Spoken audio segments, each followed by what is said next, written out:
Meus irmãos e irmãs, é uma alegria muito grande e ao mesmo tempo não é uma responsabilidade, não é? Estou diante da possibilidade de dizer alguma coisa sobre o reino de Deus, sobre o Evangelho. Estou diante da possibilidade de dizer alguma coisa sobre a palavra de Deus, não é? Isso é muito sério. E eu espero que o Espírito Santo seja gracioso comigo e com você e possa acolher os nossos corações e nos abençoar. Eu creio que a palavra de Deus ela acontece na confluência que você faz entre a leitura e o seu coração, entre aquilo que você escuta e você elabora.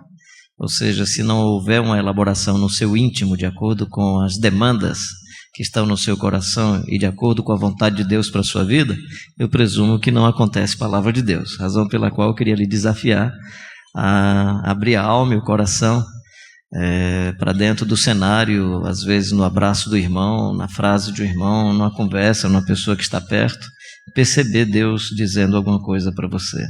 Eu sempre digo que o problema não é uma jumenta falar, o problema é o profeta escutar, né? Jumenta falar é a coisa mais fácil para Deus, fazer uma jumenta falar. Agora, o servo de Deus escutar, a mulher de Deus escutar é que é complicado, a gente precisa ter sensibilidade para isso. Foi-me passada a tarefa de conversar sobre a misericórdia com o próximo, à luz de um texto que é muito conhecido, um texto de Lucas 10.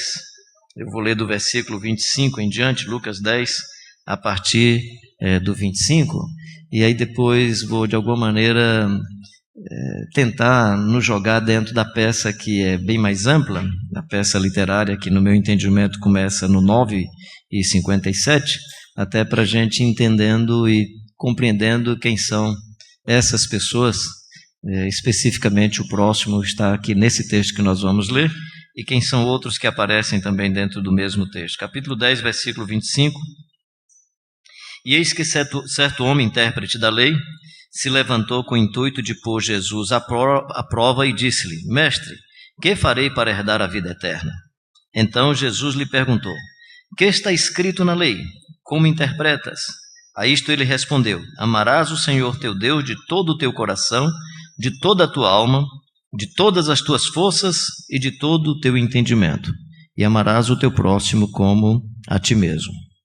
Então Jesus lhe disse: Respondeste corretamente, faz isto e viverás. Ele, porém, querendo justificar-se, perguntou a Jesus: Quem é o meu próximo? Jesus prosseguiu dizendo: Certo homem descia de Jerusalém para Jericó e veio a cair nas mãos de salteadores, os quais, depois de todos lhe roubarem e lhe causarem muitos ferimentos, retiraram-se, deixando-o semi-morto. Casualmente, descia um sacerdote por aquele mesmo caminho e, vendo-o, passou de largo. Semelhantemente, um levita descia por aquele lugar e, vendo-o, também passou de largo. Certo samaritano que seguia o seu caminho passou-lhe perto e, vendo-o, compadeceu-se dele. E chegando-se, pensou-lhe os ferimentos, aplicando-lhes óleo e vinho, e colocando sobre o seu próprio animal, levou-o para uma hospedaria e tratou dele. No dia seguinte, tirou 2 denários e os entregou ao hospedeiro, dizendo: Cuida deste homem, e se alguma coisa gastares a mais, eu te indenizarei quando voltar. Qual destes 3 te pareceu ter sido o próximo do homem que caiu nas mãos dos salteadores? Respondeu-lhe o intérprete da lei: O que usou de misericórdia para com ele? Então lhe disse: Vai e procede tu de igual modo. Se você der uma lida no capítulo 9, versículo 51, você vai perceber uma descrição simples do Lucas, que é dizer o seguinte: Jesus estava indo para Jerusalém e a sua fisionomia declarava muito bem que ele estava determinado para ir a Jerusalém. E aí o texto diz assim, capítulo 9, versículo 52. E enviou mensageiros que o antecedessem. Indo eles, entraram numa aldeia de samaritanos para lhes preparar pousada. Mas não o receberam porque o aspecto dele era de quem decisivamente ia para Jerusalém. Interessante esse texto que antecede a toda a peça literária, porque a peça, no meu entendimento, começa aqui no capítulo 9, versículo 57, e presumo que essa peça vai terminar no capítulo 11, versículo 13. O texto está dizendo que Jesus ia para Jerusalém, e a fisionomia dele era de quem ia para Jerusalém.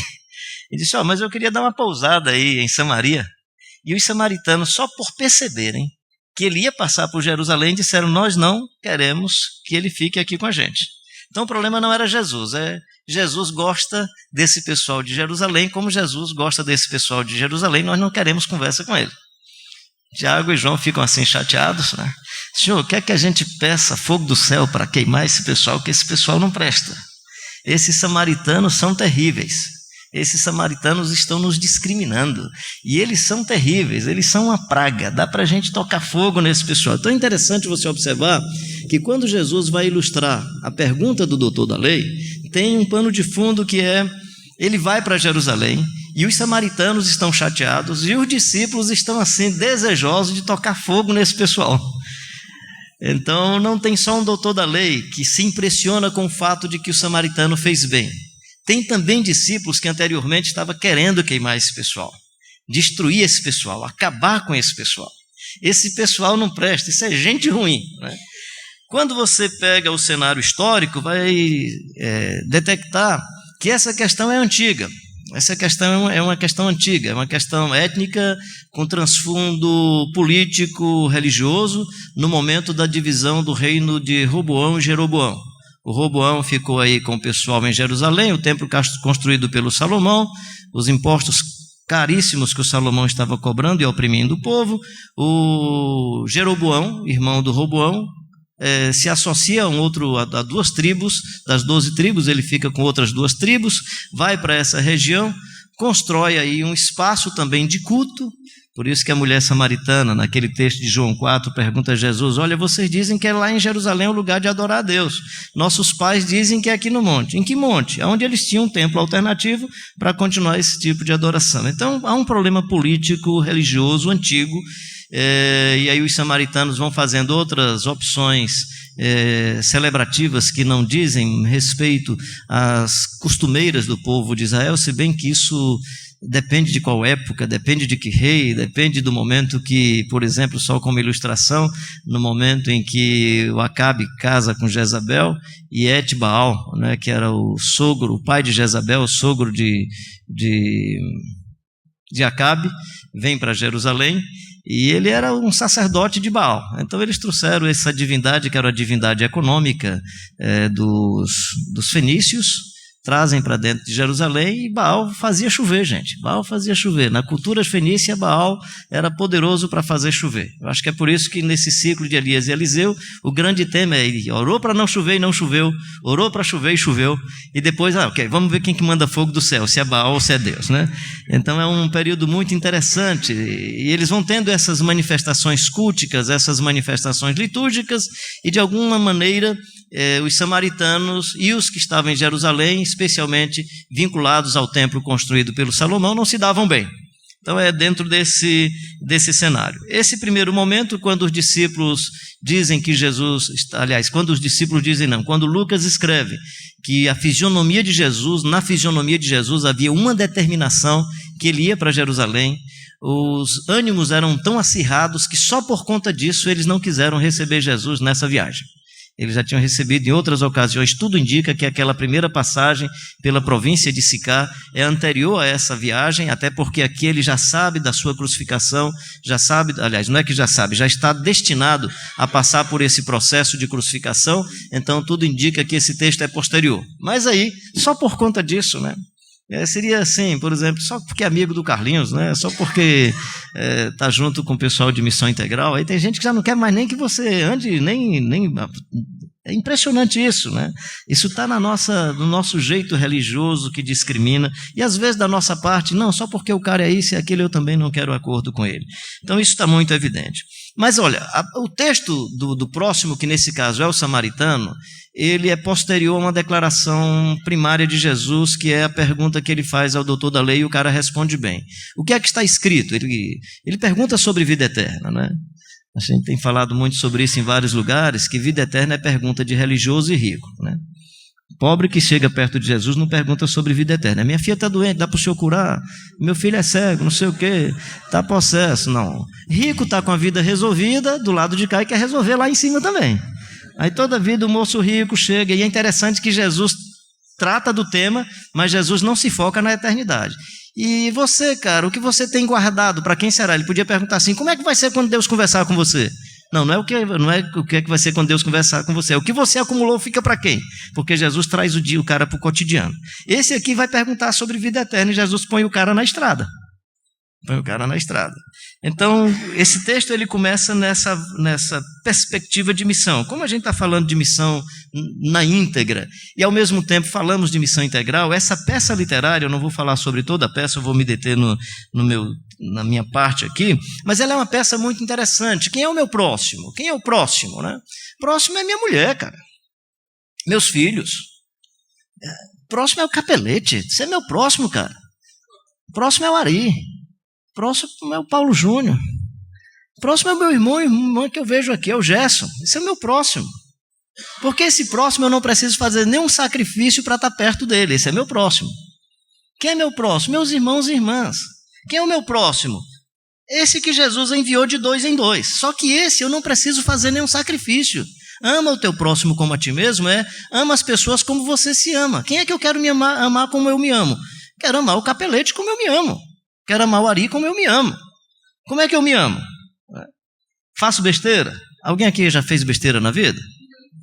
Oh, aleluia. Pensei que era só eu, né? Faço besteira?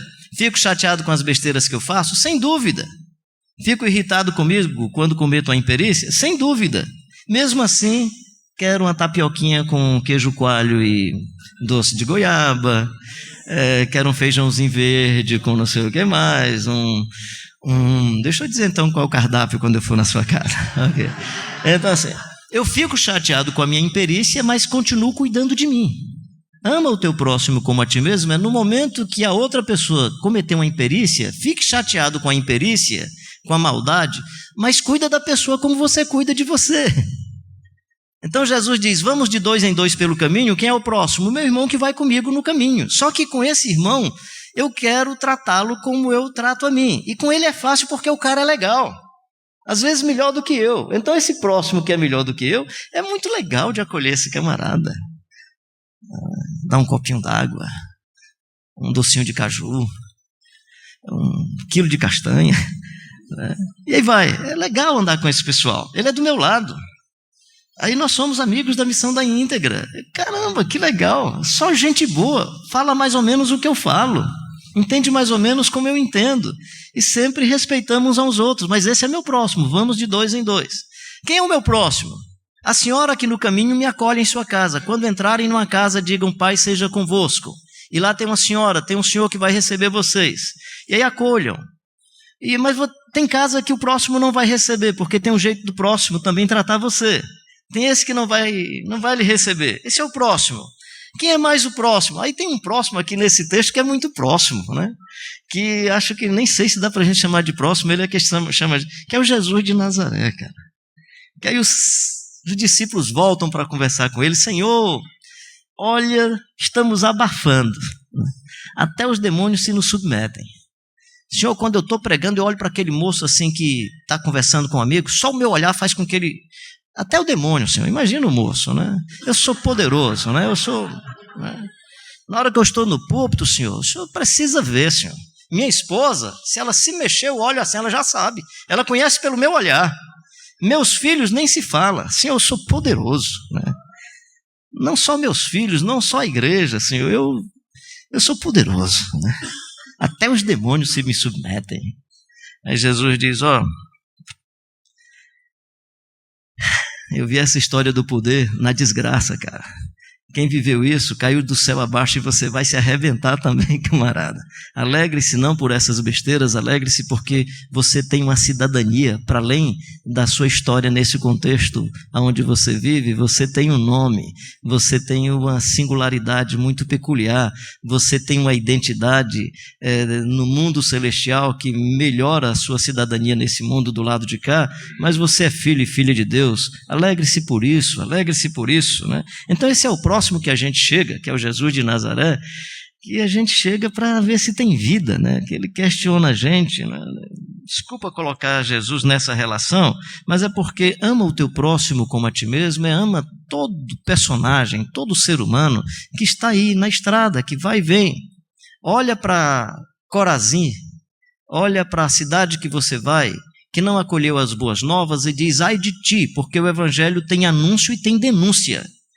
E eu tenho que ter misericórdia desse camarada que precisa ser denunciado. Esse déspota, esse soberano, esse indivíduo que se acha acima de todas as coisas, que está acima de todas as pessoas e que destrói a vida e que destrói as pessoas, ele precisa ouvir. Olha, se em Sodoma e Gomorra se pregasse o que foi pregado aqui entre vocês, o juízo para eles seria menor do que o de vocês, porque vocês estão sem ouvir o que Deus diz. Então esse pessoal para quem nós anunciamos o evangelho e denunciamos as maldades, eles fazem parte desse conjunto, desse próximo, dessa pessoa. Ama o teu próximo como a ti mesmo. A premissa é, todos os homens e todas as mulheres precisam ser amados e amadas como você se ama. E o que é que essas pessoas precisam? Do anúncio. Vá lá e anuncie a paz, visite cada casa, ore pelos enfermos, visite cada casa e visite cada cidade e diga ai daqueles que precisam ouvir um ai daqueles que precisam ouvir juízo. Justiça e juízo sobre quem precisa ouvir justiça e juízo. E aí voltar aos pés do Jesus é muito interessante, porque a missão é anúncio, a missão é denúncia, a missão é retorno para estar com Jesus outra vez. Mas a missão, se você continuar a peça literária, a missão é também ir para a casa da Maria e Marta, porque Maria e Marta fazem parte desse conjunto de pessoas que precisa desfrutar do amor de Deus, da bondade de Deus. Então Maria e Marta estão vivendo essa proximidade extraordinária, sem muita dificuldade, porque são irmãs. E Jesus chega ali e elas também são acolhidas por Jesus e acolhem muito bem o Jesus de Nazaré. E ela escolhe uma coisa maravilhosa, que é ficar aos pés do Jesus, que isso faz parte da missão, ou seja, anunciar vida devocional e por aí vai, faz parte da missão. Então deixa eu colocando isso só para a gente pegar essa peça literária, e o meu propósito é porque como um dos nossos temas é missão integral, e eu presumo que essa peça literária tem todo o conjunto da missão, desde o anúncio, a denúncia, a vida devocional, o espírito de oração, e tem ao mesmo tempo o serviço, e aí essa parte é a parte do serviço. Eu quero então dizer o seguinte: como é que eu posso me relacionar com o próximo à luz desse texto? Eu posso me relacionar com o próximo tirando do próximo o que ele possui. É aquela ideia de o que é teu, mas será meu se eu puder tomar, que são os salteadores. Então eu posso me relacionar com o próximo sem respeitar o próximo, sem animar o próximo a viver de maneira digna. Eu posso me aproximar do próximo tirando dele a chance de viver bem. E aí posso fazer isso de várias maneiras, por um gesto violento, através de mecanismos da minha conjuntura social, política, religiosa, e vou tirando os direitos da pessoa, a capacidade de sobreviver como um ser humano, vou tirando. Esse indefeso que vai caminhando, ele vive a sua vulnerabilidade. Hoje eu saí daqui, caminhei aqui nessa avenida e fui ali na calçada daquele shopping, esse shopping grande que tem, como é que é o nome? Midway, é isso? Bem nordestino. Bem nordestino. Midway. Uau! Que chique, né? Aí, nas proximidades de Midway, está a dona Ana Lúcia, né? Uma senhora idosa, pedindo uma moeda um a outro, né? E dona Ana Lúcia teve 5 filhos, aí não entrei no detalhe se mãe solteira, se casada ou não. Morreram 3 filhos, E os outros 2 ela não conhece porque na infância ela doou esses filhos para uma família, depois outro para outra, uma filha para uma família, depois o outro para outra família. Ela não sabe onde vivem esses filhos. E aí ela fica ali esmolando e à noite vai dormir na casa de uma senhora que bondosamente cedeu um espaço para ela. Sentei, comecei a conversar.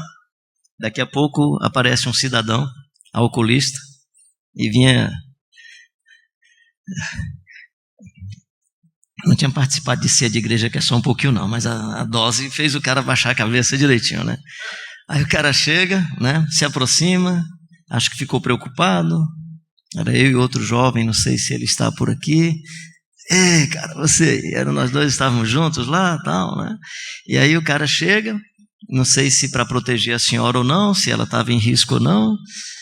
Tudo bem, vozinha? Meu beijo e meu abraço. Aí deu beijo e abraço. Aí pede desculpa. Desculpa aí porque hoje é feriado, tal, né? E eu estou assim porque é feriado, né?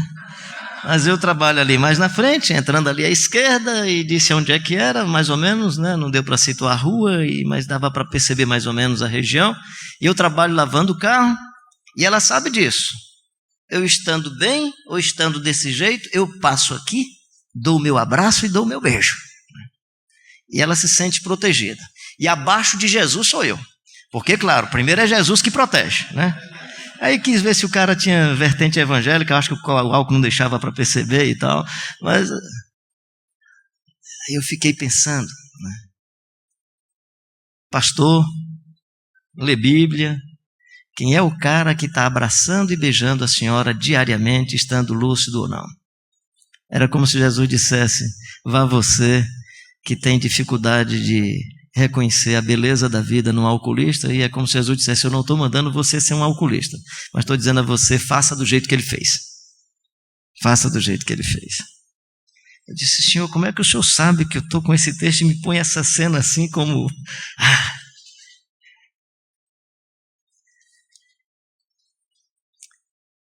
O próximo está aí. E algumas dessas pessoas estão em vulnerabilidade porque tem esses que tiram deles, que assaltam, que roubam, que sacam de maneira legal, que se utilizam dos esquemas das leis injustas, das falcatruas injustas. Aliás, toda falcatrua é injusta, redundância terrível, mas assim, dessas desgraças que estão aí presentes, né? E aí, você que é sacerdote, você que é levita, tem uma outra filosofia. O outro cara é, tudo bem, o que você tem eu vou tomar se eu puder. A outra é o seguinte, eu tenho alguma coisa, você perdeu a sua, e eu não vou pôr em sacrifício o que é meu para socorrer você. Ou seja, eu vou manter a minha indiferença. Você pode estar arrebentado, você pode estar morrendo, mas é o filho do outro que está morrendo. É a filha do outro. Os meninos de 2 anos abaixo que foram assassinados e que continuam sendo assassinados, eram os parentes do Moisés, eram os amiguinhos do Moisés. Os meninos que foram assassinados de 2 anos abaixo, que a sociedade sempre quis assassinar, eram os meninos amiguinho de Jesus, da geração do Jesus de Nazaré. Esses filhos dos pobres e das pobres que nós sempre quisemos assassinar, e claro, não os assassinamos com pouca idade, porque algumas providências foram tomadas. Eu sou da geração, e muitos amigos e amigas minhas que estão aqui, são da geração dos meninos nordestinos que são um milagre em estarem vivos. Eu sou dos meninos que nasceram no Nordeste na época que de cada 1000 crianças nascidas, morriam 176 crianças até 1 ano de idade. E eu sou da família que crianças morreram. E eu sou da família que tive um irmão que morreu com 27 anos porque foi vitimado pelo besouro, que nós chamamos do vetor, o barbeiro, e foi vitimado pela doença de Chagas e já faleceu com 27 anos de idade. E eu sou o menino que vive nesse meu Nordeste, que vi crianças, meus amiguinhos, um deles que morreu asfixiado com verme saindo pelo nariz. Então eu sou o milagre de Deus para estar aqui conversando com vocês sobre essa história. Mas aí nós tomamos algumas providências, né? O aparelho do Estado, ao longo dos anos, foram tomando providências e resolveram essa questão. Aí os meninos não morriam até 1 ano de idade. Os cuidados preventivos com as puérperas, pré-natal e tal, os meninos recebendo algum tipo de aleitamento. Depois, Dona Zilda Aires, com aquela ideia do soro caseiro e algumas outras providências simples, ajudou para que os meninos pudessem viver até os 5 anos de idade. Depois, a suplementação alimentar nas escolas públicas fez com que os meninos vivessem até 12 anos. Então, os meninos que morriam até 1 ano de idade, que morriam até 5 anos de idade, até 12 anos de idade, sobreviveram. E agora nós queremos matá-los entre 12 a 19 anos de idade. E aí eu não falo isso como bom testemunho, porque a minha cidade, Fortaleza, é uma das cidades com maior índice de assassinato de garotos de 12 a 19 anos de idade. Vi um homem, transeunte, pode ser um adolescente, pode ser uma criança, uma senhora, uma pessoa indefesa, pode ser a dona Ana Lúcia, sentada numa calçada, seja quem for, está aí, né? Alguém gerou isso, individualmente ou coletivamente. Mas os sacerdotes e os levitas olham para isso e dizem: não vou fazer nenhum sacrifício por esse negócio. Eu não tenho nada a ver com isso. Deixa o cara aí. Deixa que ele se vá, deixa que morra. Isso não é questão minha. Meus filhos estão protegidos. Minhas filhas estão protegidas. Está tudo bem lá em casa. Isso não acontece comigo. Eu tenho uma cerca de segurança, tem uma cercazinha elétrica, tem não sei o que mais, né? Eu vivo uma dificuldade na minha cabeça, no meu coração. Desculpa falar isso, né? Minha casa, o murinho é baixinho, né? Eu digo, cara, se o cara pular o muro, vai se machucar se for muito alto. Deixa o cara... Pastor Carlinhos, por que não bota assim umas pontas de ferro? Vai furar. Que é isso, cara? Para que essa agressão? Gente, eu fico impressionado. Entraram em tudo que é lugar, não entram lá em casa. Morava no outro bairro, um dia minha filha chegou adolescente. Pai, foi tão legal, chegaram 3 caras. Não mexe nessa daí não, que é filha do pastorzinho acolá, cara. Aí um dia eu chego para um cara: pastor, se alguém mexer na casa do senhor, fala para a gente. Eu não vou nem falar.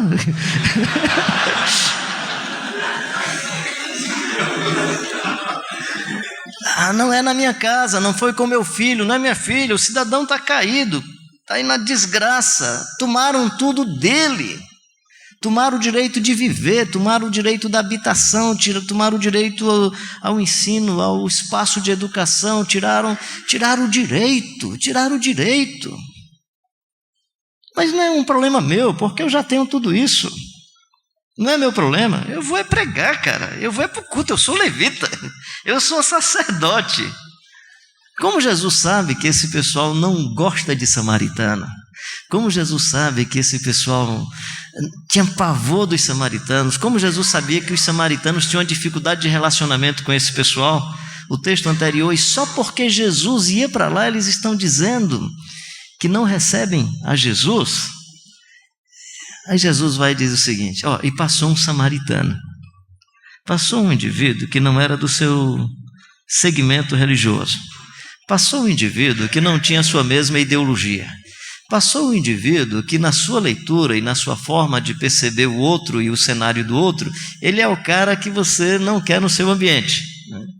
Aí Jesus, esse indivíduo passou, se compadeceu, que é padecer com o outro, correr o risco com o outro, né?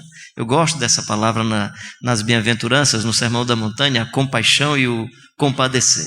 E, por favor, não é uma interpretação literária do ponto de vista das palavras, mas assim, eu faço esse jogo com as duas palavras, que uma é compaixão, é fazer apaixonadamente, né?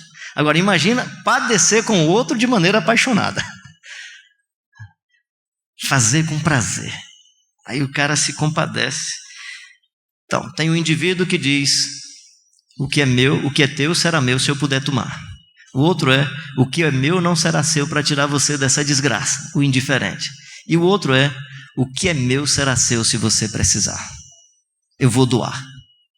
Eu vou doar a vida, eu vou doar meu tempo, eu vou doar o meu serviço, eu vou doar o meu talento, eu vou doar. E aí esse indivíduo que é o samaritano é quem age, na ótica do Jesus Cristo de Nazaré, é quem age de maneira correta e faz o que deveria ser feito. Aí Jesus pergunta assim, o que é legal é a pergunta de Jesus, porque Jesus poderia ter perguntado quem era o cara que precisava do nosso acolhimento. Geralmente, quando nós lemos esse texto, nós pensamos no cidadão que precisa do acolhimento, que é o cidadão que está caído. A pergunta de Jesus é interessante. Quem te parece ter sido o próximo daquele que estava caído? Essa é a pergunta de Jesus. Não é quem era o rapaz que precisava ser acolhido, é quem te parece ter sido o próximo daquele que estava caído. Qual é a resposta do doutor da lei? A resposta dele é aquele que usou de misericórdia. Puxa vida, era tão simples ele ter dito o samaritano, mas o cara tinha tanta raiva de samaritano que não disse o samaritano. Ele disse aquele que usou de misericórdia. Ou seja, quem é o próximo do samaritano? É o indivíduo que está caído, porque eu tenho dificuldade de gastar os meus bens, o meu serviço, os meus talentos com quem está caído na estrada. Mas quem era o próximo do doutor da lei? No meu entendimento, o próximo do doutor da lei é o samaritano, que é o ser humano de quem ele não gosta. Ou seja, Jesus está dizendo para nós mais ou menos o seguinte: ama o teu próximo como a ti mesmo. Respondeste bem, ama o teu próximo como a ti mesmo. Quem é o meu próximo? Todas as pessoas com quem eu tenho um relacionamento. As pessoas mais queridas que eu não preciso de nenhum sacrifício. Eu lembro lá no meu bairro, não faz muito tempo, eu era criança, e tinha um cara que invadia as casas, roubava e tal, e ele uma vez invadiu a casa de um delegado. E aí o cara soube quem era, prendeu 3 deles, era ele mais outros companheiros, e numa manhã mais ou menos assim, 10, 11 horas da manhã, se você já foi assim de bairro de periferia, você sabe como é que acontece um negócio desse quando um cara é preso e tal. Aí corre todo mundo, e era aquela zoadeira, né? E era... não tinha asfalto, não tinha calçamento, era tudo areal, aquela poeira. E eu me lembro que a mãe, o nome do cara era Carlinhos. A mãe dele se agarrava nas pernas dele quando os soldados iam levando. Mas minha senhora, não leva não. Mas minha senhora, ele fez isso. Mas é meu filho. Então, quando ela diz é meu filho, é o seguinte, é que para o seu filho, a sua filha, você não precisa nada mais do que o sentimento que você tem dentro de você. Essa pessoa tão próxima, você não precisa de nada mais do que dizer, o sentimento já está posto, eu não preciso de outra coisa. Agora, se eu sou um cara vinculado ao movimento dos judeus em Jerusalém e olho para o samaritano, aí não.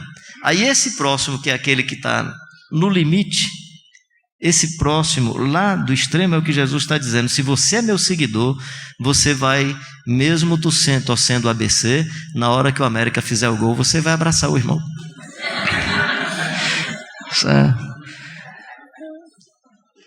Nem sei se o América ainda está bem assim, ou se é o Baraúna, qual é o que está legal do lado de cá, né? Quem é o meu próximo? Meu irmão e minha irmã.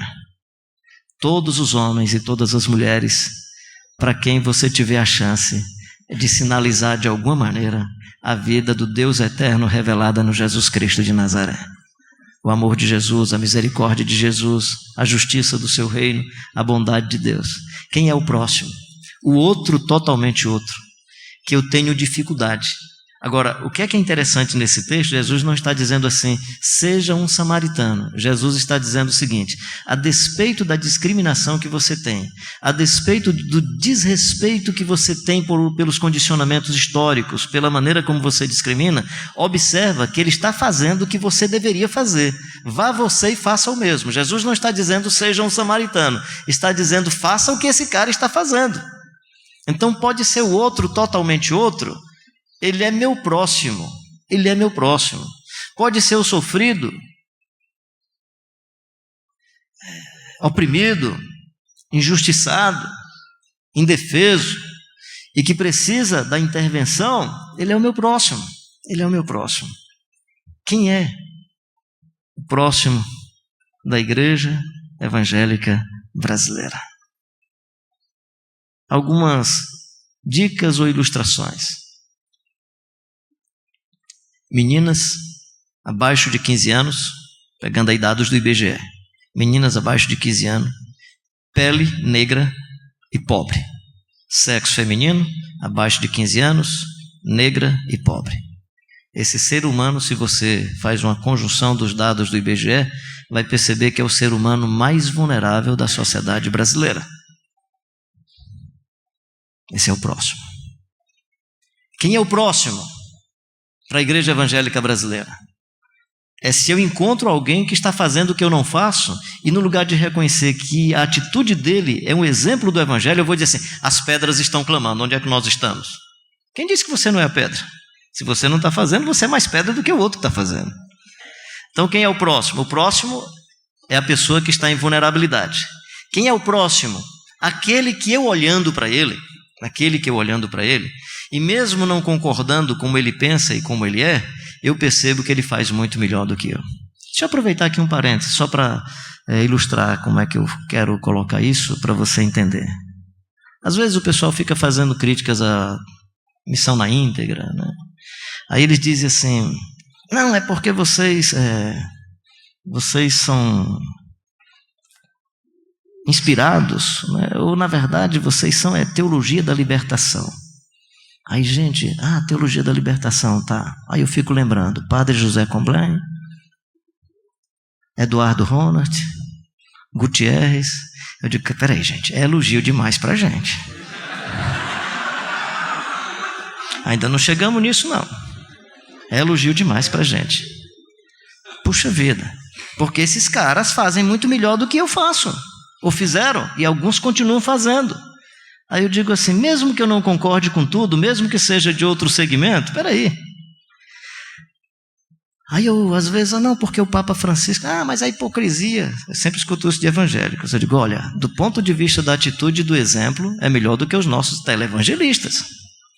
Eu não estou dizendo para você ser católico, mas faça o que esse cara está fazendo. Vamos agir como ele.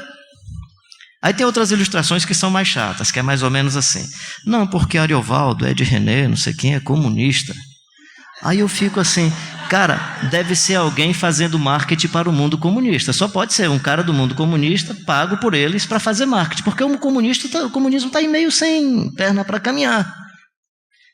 Aí os caras põem o nome desses lá, puxa vida, querendo melhorar a imagem de lá, só pode. Só pode, digo, não, esse cara deve ser um cara do lado de lá. Ou então não está lendo as duas coisas. Porque lê os conteúdos de missão integral e lê esse outro negócio do outro lado e dizer que é a mesma coisa, gente. Eu até esses últimos dias, eu estou sendo muito honesto. Eu disse: gente, eu vou ler mais sobre o comunismo. Deve ser muita coisa interessante, porque a gente está falando sobre missão integral, evangelho, Bíblia. E o pessoal está dizendo que eu vou ler esse negócio. E eu presumo que não, até onde eu conheço, não. Mas eu fiquei assim: cara, que negócio interessante, né? Agora, digamos que eles lá estejam fazendo. É como se Jesus dissesse: então façam isso. Você não concorda com ele, se confessam ateístas, seja lá como é que for, mas o que Jesus está dizendo: se eles estiverem fazendo o que é para ser feito, então por favor façam. Então, se acontecer em algum momento que o que Jesus diz que é para fazer o samaritano está fazendo, não interessa que seja o samaritano, então faça.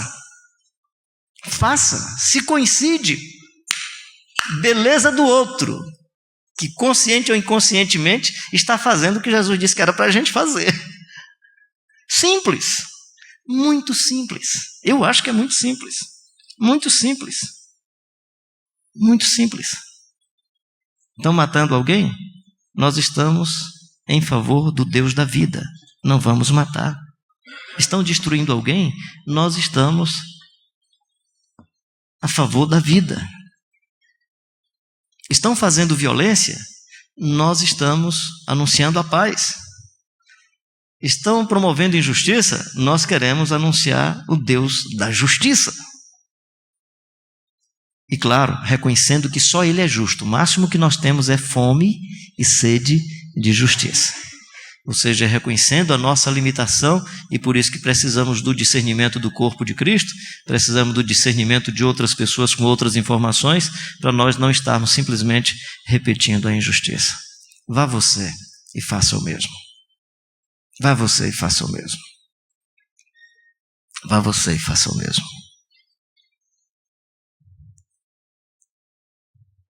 Brasília Teimosa está aqui. Felipe Camarão está aqui. E vocês sabem o quanto as meninas e os meninos dessa região sofrem da exploração sexual nessa indústria do turismo em Natal. Que não é só Natal, Fortaleza, João Pessoa, mas aqui tem se agravado muito essa situação. Muitos de vocês sabem o quanto crianças e adolescentes sofrem de abuso dentro de suas próprias casas. E como nordestinos, especialmente nós que estamos vivendo essa experiência de transição da economia rural e agrária para uma economia industrial e de serviço, como que a mulher continua sendo injustiçada e oprimida no nosso contexto nordestino? Quem é o meu próximo? É a Marta. É a Marta. Ativa, trabalhando. Quem é o meu próximo? A Maria. Possivelmente a senhora da casa. Possivelmente a irmã mais idosa. Jesus vai à casa da Maria, não é a casa da Marta. Quem é o meu próximo? Quem é o meu próximo? Quem é o meu próximo?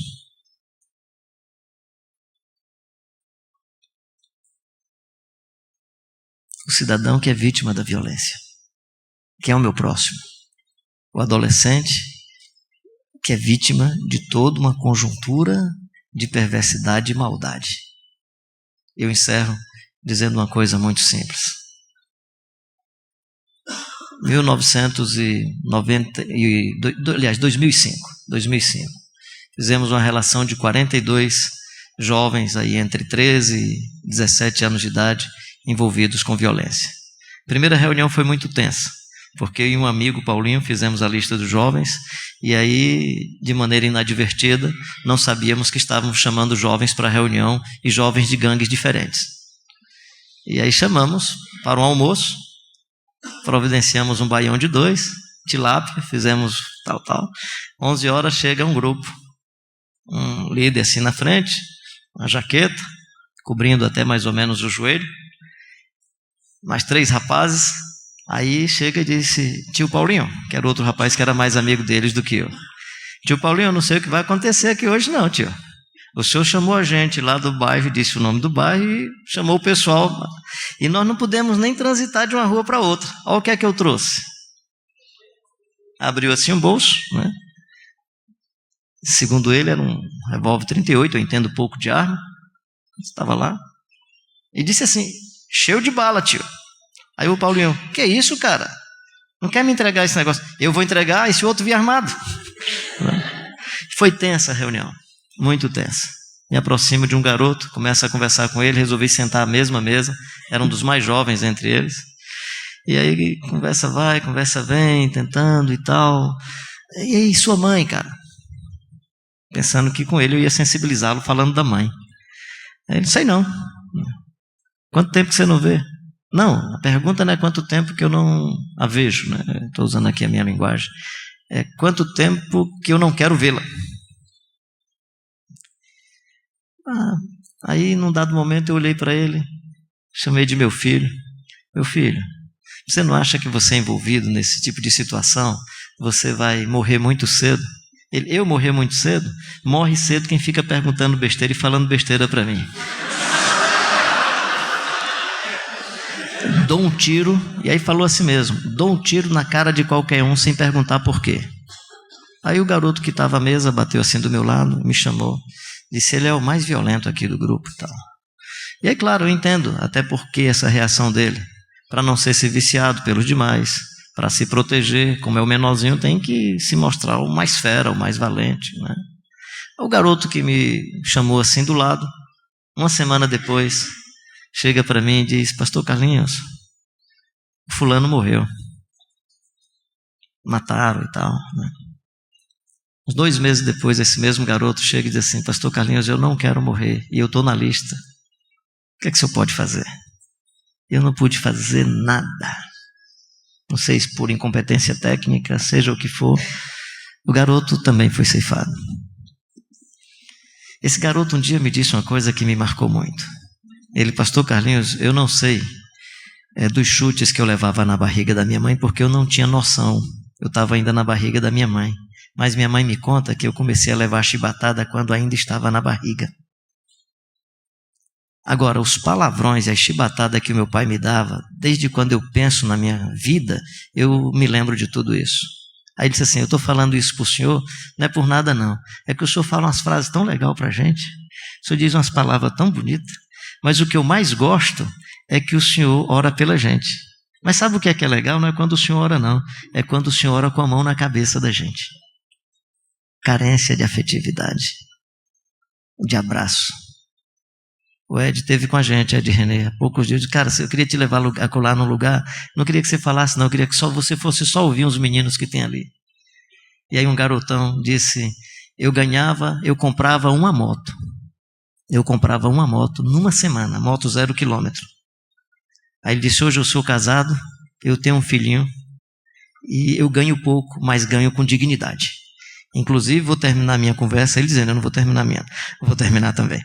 Inclusive, vou terminar minha conversa porque o meu patrão me cedeu para eu vir para cá para conversar com vocês, mas pediu que eu voltasse logo. Então eu tenho que voltar logo. Aquele garoto, à luz do Evangelho, mudou o lucro fácil pela palavra dignidade. Mudou o lucro fácil e a vida difícil, complicada, e o fato de poder ser ceifado precocemente por uma família, por um laço fraterno, por uma vivência numa comunidade e pela possibilidade de sonhar com a vida. Nós temos muitos e muitas que estão sendo ceifados dos seus bens, assaltados e assaltadas, seja na rua, seja pelo esquema e pelas estruturas, seja pelos mecanismos que os ricos têm em suas mãos para empobrecer a sociedade, muitos e muitas que estão aí na estrada. E os sacerdotes e os levitas estão passando, e passando de largo, indiferente a essas situações. E Jesus dizendo, ei, acorda, cara, tem samaritanos aí, fazendo o que você podia fazer. Tem samaritanos aí que estão sacrificando os seus animais e os seus bens e o seu tempo e doando a vida. Ama o teu próximo como a ti mesmo. Faça pelo próximo aquilo que você gostaria que os outros fizessem com você. Faça pelo menino que está sofrendo aquilo que você faria pelo seu filho se fosse o seu filho sofrendo. Faça pela pessoa que está sendo oprimida na sociedade aquilo que você faria por você. Que Deus nos abençoe.